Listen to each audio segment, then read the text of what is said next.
Hi everyone, welcome to channel prepare with अच्छा। देखिए, mains के लिए एक सबसे बड़ी समस्या ये रहती है कि हम नोट्स कैसे बनाएं। जब हम बनाने बैठते हैं तो ऐसा लगता है कि पूरी हमने किताब एक प्रिपेयर कर दी है। ठीक है, तो मैंने पहले भी बताया नोट्स के कुछ स्टेजेस होते हैं। पहली स्टेज में हो सकता है कि हम थोड़े से बल्कि नोट्स बनाएं। ठीक है, एंड उसको जब हम थोड़ा रिवाइज करते हैं तो हमको समझ में आ जाता है कि ये तो हमने फालतू लिखा है, तो उसको हम शॉर्टन कर सकते हैं। एंड देन जब एग्जाम आने वाला होता है उससे पहले हमको कुछ शॉर्ट में कीवर्ड्स के साथ नोट्स बनाने होते हैं। ठीक है, तो जब एग्जाम आने वाले एकदम वन पेजर नोट्स होते हैं वो बेसिकली हमारे GS 2 3 इन वाले पेपर्स के लिए ज्यादा काम करते हैं।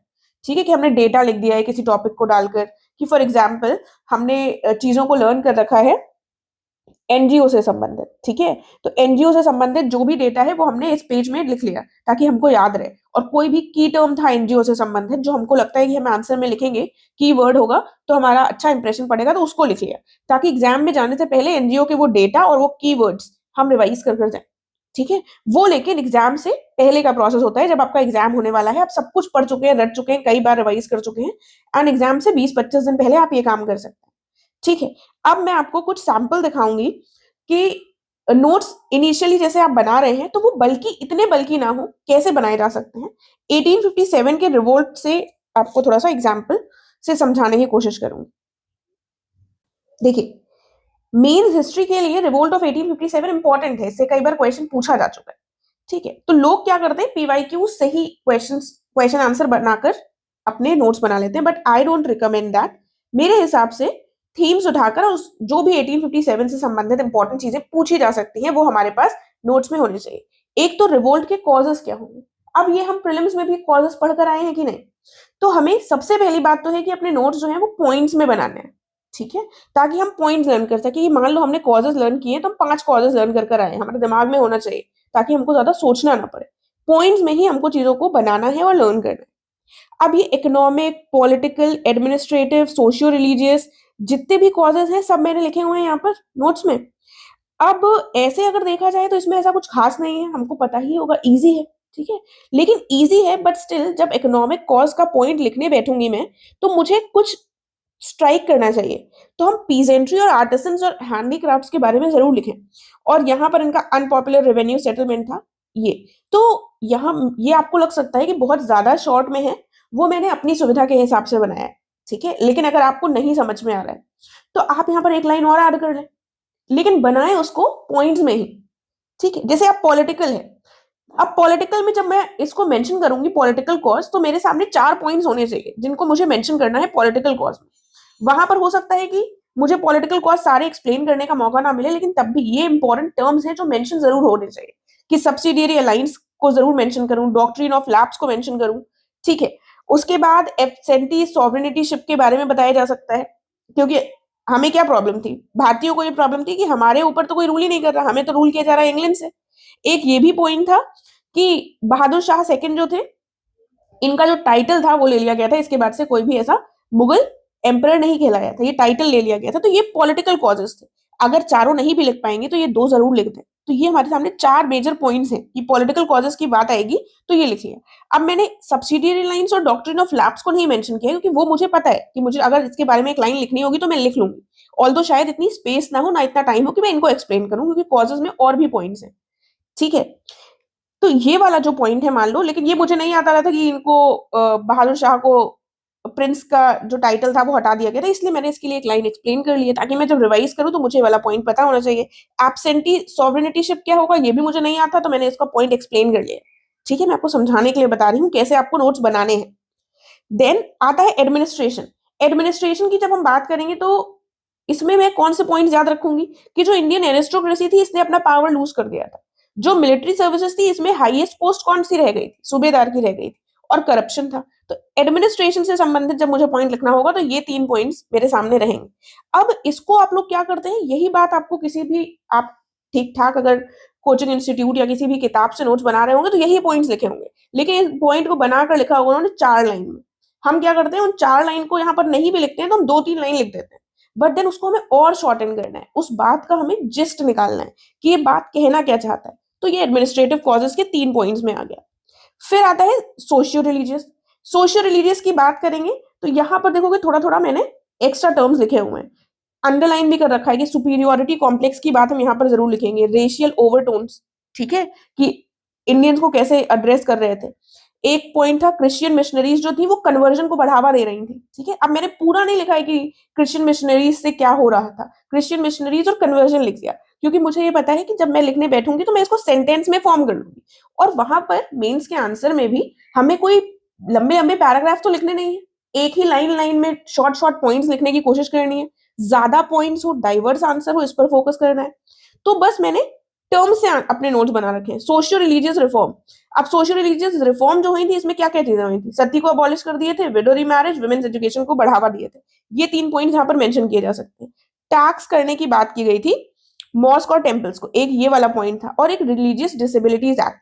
अब रिलीजियस डिसेबिलिटीज एक्ट मुझे अगर याद होता तो मैं इसके बारे में यहाँ ना लिखती, लेकिन मैं भूल जाती हूँ कि ये क्या होता है, तो मैंने इसके बारे में एक लाइन लिख ली, ठीक है। समझने की कोशिश कर रहे हैं मैं क्या बता रही हूँ। Then influence of outside events, अब आउटसाइड इवेंट्स में क्या पॉइंट लिखना होगा कि ब्रिटिशर्स ने कई सारे लॉसेस झेले, कहां कहां पर झेले, तो ये अफगान वॉर हो गया, क्रीमियन वॉर हो गया, संथाल रिबेलियन में भी इनको थोड़ा सा एग्जैक्टली डिफीट नहीं लेकिन तब भी लॉस झेलना पड़ा, ठीक है। तो इसके साइकोलॉजिकल रिपरकशंस थे, ये इन्फ्लुएंस ऑफ आउटसाइड इवेंट्स हो गया। फिर मिलिट्री कॉज में आ गए, तो यहां पर सबसे पहला डिस्क्रिमिनेट किया, ठीक है, उसके बाद फॉरेन सर्विस अलाउंस को नहीं दिया, क्रॉस बना लिया, तो मुझे पता है कि मेरा इसका मतलब है नहीं देते थे, ठीक है। एक ये पॉइंट हो गया, यहाँ पर मैंने थोड़ा सा एक्सप्लेन कर दिया है कि मोस्ट क्या थे, हाई कास्ट ब्राह्मण और राजपूत थे, जिनको ट्रीट किया जाता था as par with low caste, जो कि गलत था उनके लिए, उनको ये चीज नहीं झेली जा रही थी उनसे, ठीक है। अब देन एक पॉइंट और जो यहाँ पर कीवर्ड की तरह यूज हो सकता है कि सिपॉइज जो थे देवर peasants in uniform,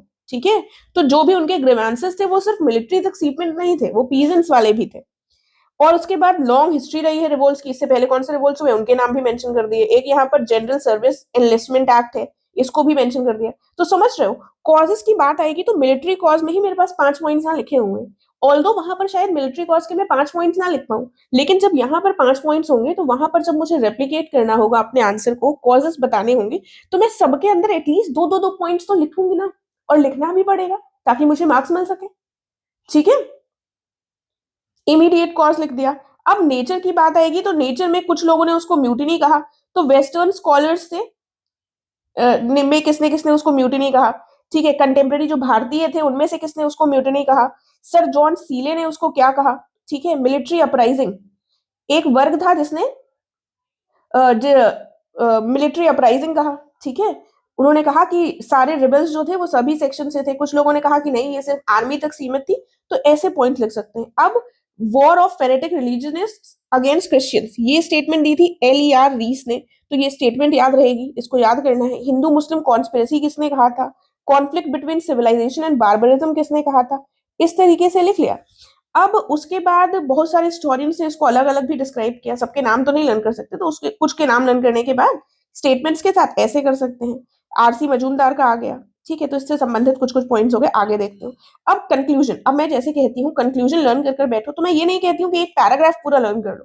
conclusion learn करने का तरीका क्या हो सकता है कि उसमें भी हम कुछ कीवर्ड्स को लर्न करें, जैसे यहाँ पर प्रोफेसर वॉलपॉट का ये स्टेटमेंट है, इसको कंक्लूजन के लिए मैंने रख रखा था कि अगर ऐसा कुछ पूछा जाएगा कि उसका नेचर क्या है, तो इसको हम क्या कह सकते हैं, it was far more than a mutiny yet much less than a less than a first war of independence.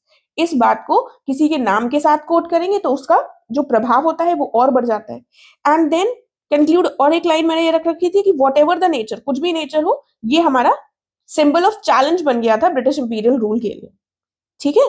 तो ये दोनों पॉइंट्स मैंने रख रखे थे, साथ में एक टर्निंग पॉइंट था मॉडर्न इंडियन हिस्ट्री में, तो मैंने पूरा पैराग्राफ कंक्लूजन के लिए नहीं लर्न कर रखा था, मैंने 2-3 पॉइंट्स ध्यान रख रखे थे कि इनको कोट करना है, नेचर अगर पूछा जाएगा तो ये डालना है, और उसके बाद इसको टर्निंग पॉइंट बताना है मॉडर्न हिस्ट्री का, तो ये मेरे कंक्लूडिंग पॉइंट्स हो जाएंगे यहाँ पर। आ रही है बात समझ में।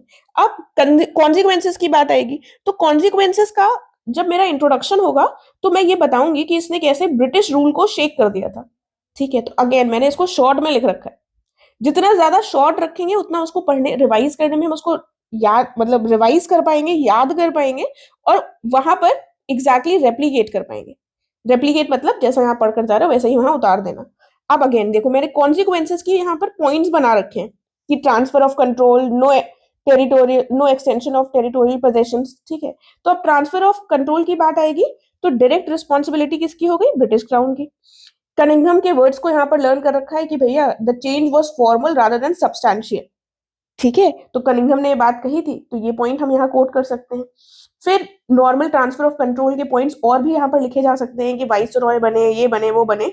वो वाले पॉइंट मैंने यहाँ नहीं लिखे क्योंकि मुझे पता है कि वो वाले पॉइंट्स मैं लिख लूंगी, प्रीलिम्स में अच्छे से पढ़कर आए, तो उसको अगर एक्सप्लेन करना हुआ तो किया जा सकता है। जो एक्स्ट्रा है वो लिखा हुआ है। Then no extension of territorial possessions, तो यहाँ पर एरा ऑफ एनेक्सेशन और एक्सपेंशन एंडेड, ये थोड़ी सी ठीक ठाक शब्दों की लाइन लग रही है, इस लाइन को याद रखूंगी, ये वाला पॉइंट जब लिखना होगा तो इसको यूज कर सकते हैं। ठीक है, ब्रिटिश ने प्रॉमिस किया था to respect the dignity and rights of the native princes. अब जो प्रिंसली स्टेट्स को कब्जा कर रहे थे वो नहीं करेंगे, तो इसके लिए ये वाला पॉइंट है। ठीक है, recognise the paramountcy of British crown, तो थोड़ा सा एक्सप्लेन कर रखा है कि इसके आगे मैं लिखूंगी कि इसके अंदर पॉइंट्स थोड़े से पता होने चाहिए। तालुकदार ऑफ अवध जिन्होंने ज्वाइन किया था उनको वापस उनकी जगह प्रोवाइड कर दी गई थी, ये वाला पॉइंट भी लिख दिया है। ठीक है, तो यहाँ पर जैसे कंक्लूजन अगर सिर्फ इसी से संबंधित आ जाए, जैसे 2024 का जो पेपर हुआ है उसमें तालुकदार से संबंधित क्वेश्चन आया था यूपी के बेसिस पर। ठीक है, लेकिन उस क्वेश्चन में भी हम इसको यूज कर सकते थे। दस feudal and reactionary elements became the favourite children of imperialism. तो अब ये थोड़ी सी अच्छी लाइन लग रही है, लग रहा है कि थोड़ा सा वजन है, नॉर्मल जनरल लाइन नहीं लग रही है। तो इस लाइन को हम रट कर बैठ जाएं कि कहां पर ऐसा तालुकदार से संबंधित कुछ क्वेश्चन आ गया, रिवोल्ट में पूछा गया, तो इससे हम एंड कर सकते हैं या फिर इसका कहीं ना कहीं बीच में इस्तेमाल कर सकते हैं। ठीक है, फिर सिविल सर्विसेज की रिफॉर्म्स जो हुई थी ये भी कॉन्सिक्वेंस था। इसमें क्या हुआ था, जो प्रोक्लेमेशन था इसमें बात की गई थी free and impartial admission to office की। साथ में ये एक्ट आया था जिसके बारे में मेंशन करना चाहिए कि रिफॉर्म की बात कर रहे हैं तो एक्ट मेंशन करें। जब थोड़ा सा कॉन्क्रीट पॉइंट देंगे तभी हमारी बात की वैल्यू रहेगी।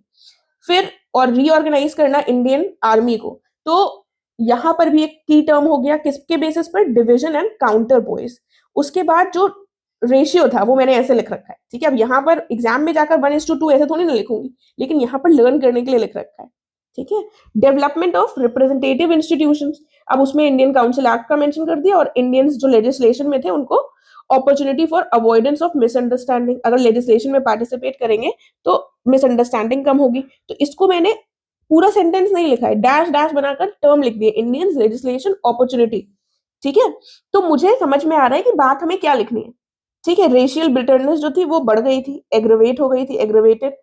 उसके बाद एंडेड एन एरा एंड सोड the seeds of new era, ये वाली अच्छी लाइन है, इसको मैंने हाईलाइट कर रखा है। The era of territorial aggrandizement give place to the era of economic exploitation, तो इस लाइन को याद रखा जा सकता है।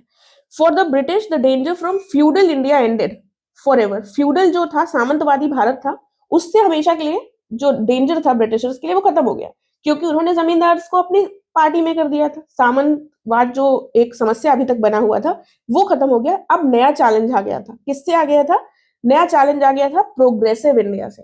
तो ये अपने आप में थोड़ा सा डिफरेंट और अच्छी लाइन लग रही है कि नहीं, कि इससे अगर कंक्लूड करेंगे जनरल स्टेटमेंट से बेहतर होगा ये कि नहीं, तो जो पढ़ेगा उसको भी अच्छा लगेगा। तो कुल मिलाकर इस तरीके से आपको नोट्स बनाने हैं, मैंने पूरा ये टॉपिक दिखा दिया है ताकि आपको चीजें समझ में आ जाए। आई होप समझ में आई होंगी। एंड कोई क्वेश्चन है तो आप पूछ सकते हैं कमेंट करके, एंड इसकी पीडीएफ मैं शेयर कर दूंगी टेलीग्राम चैनल पर, प्रिपेयर विद अच्छा, तो उसको जरूर ज्वाइन कर लीजिएगा और कोई भी क्वेरी है तो पूछ लीजिएगा। Thank you so much.